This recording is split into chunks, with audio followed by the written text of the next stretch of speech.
জঙ্গলের ধারে এক গরিব ছেলে কাঁদছিল। তার একটাই স্বপ্ন, একদিন অনেক বড় হবে।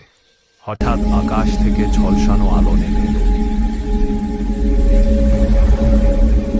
আর এক ছোট জাদু পাখি এসে বলল, যার মন সৎ তার স্বপ্ন একদিন সত্যি হয়, কিন্তু আগে দাও একটা সাহস। ছেলেটা চোখ বন্ধ করে বলল, আমি যাই করি হাল ছাড়ব না। পাখিটা হাসলো, আর সাথে সাথে তার সামনে পড়ে গেল এক ছোট সোনালি বীজ। বীজটা মাটিতে রাখতেই মুহূর্তে গাছ গজিয়ে উঠল, আর তাতে টাঙানো দুটো শব্দ, শুরু করো। ছেলেটা দৌড়ে বাড়ি গেল।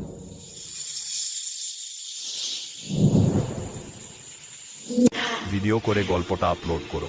পরদিন চোখ খুলতে দেখো 13 মিলিয়ন ভিউজ, আর ক্যাপশন, যে হাল ছাড়ে না তার ভিডিও ভাইরাল হয়।